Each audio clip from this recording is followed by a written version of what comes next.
you ever think to yourself, I wonder if everybody else's partner is more supportive of them and their business than mine is? I mean, if you go by what you see on social media, you never see anyone talking about their partner or spouse saying things to them that yours might be saying to you.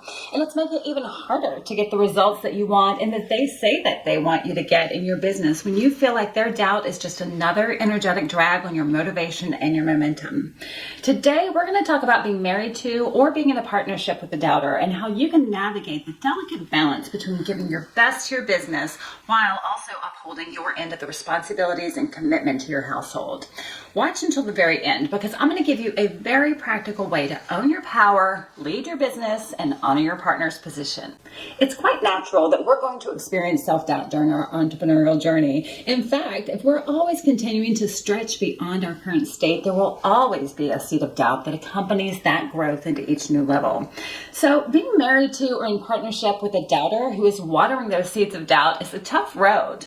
And here's the thing, it's not always based on the actual results you're getting. It could simply be their viewpoint on life, their frustration about their own career, or their fears of abandonment if you grow too empowered, too independent, or too financially self-sufficient. So you end up either having to pull against their doubt, creating an energetic drag on the speed and the ease of your movement forward, or you just avoid sharing that aspect of your life with them altogether, avoiding conversations about your work and your business, unable to share your successes and celebrations, your challenges and your struggles, and your hopes and your dreams. And that's a real shame. As your partner, however, they do have skin in the game when it comes to your financial contribution to your household, the time that you're committing to your business, the mental attention that you dedicate to your work, your emotional bandwidth at the end of your workday, and your contribution to the management of the household and children if you have them. So when you don't address this conflict head on, you lose belief in yourself, you lose intimacy in your relationship, and you really dilute the results and the impact that you are able to make with your work. So, how do you resolve this conflict? How do you take in your partner's feedback while creating a dividing line between your responsibility to them and your responsibility to yourself so that you're able to run your business based on your own success barometer and your own inner guidance? First, it's important to keep in mind that there is no right way to do this. As with everything, the only thing that matters is truly finding what works for you and your partner. No one else's opinion matters, but avoiding the conversation is what leads to the breakdown in intimacy, the decay of our self-determination, and that energetic drag on our work. So, you must begin by getting really clear on where you currently are in your business, where you're going, and what you're doing to get there. And then you need to have a conversation with your spouse or your partner to share the plan with them and allow them to voice their feelings about it. If you share a household, they are being impacted by your choices, so they do have a right to have a voice in the matter. The important part isn't the details of what you agree to at the end. The key is simply in creating the space for that open dialogue versus avoiding the conversation and having resentments build up on both sides.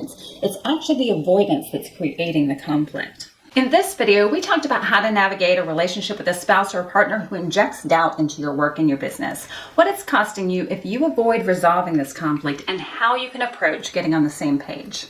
So, here's the straightest path to owning your power, leading your business, and honoring your partner's position.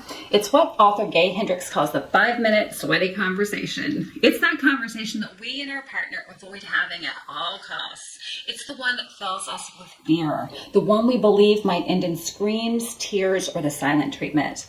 But it's also the path to a more intimate, more trusting, and more honest relationship. The 5-minute sweaty conversation has nothing to do with business. It's a relationship tool that we can learn to use to communicate with our partner about anything. And while it might feel scary, like most things we fear, it's also the path to freedom. And in this case, the path to freeing us of that energetic drag created by the weight of our partner's doubt as we strive to build a financially rewarding, purpose-fueled business. If you found this video helpful, click the subscribe button so you won't miss a thing on your path to designing a purpose-fueled, financially rewarding online business. And if you're ready to take your online business to the next level, check out Work Less, Sell More. It's my flagship program that I first taught via teleclass in 2004, over 20 years ago, teaching coaches, consultants, and online business owners how to craft their unique business model that generates their desired outcome, supports their ideal lifestyle, both while transforming the lives of others. My Work Less, Sell More model is designed to teach you to create a customized business model around your unique vision and goals while providing you the flexibility to work on your desired schedule. As with all of my programs, it comes with a money-back guarantee, and as always, it has the power to transform your life and your business. You can learn more at worklesssellmore.com. And until we meet again, stay fierce and keep being your beautifully authentic self. I'll see you soon.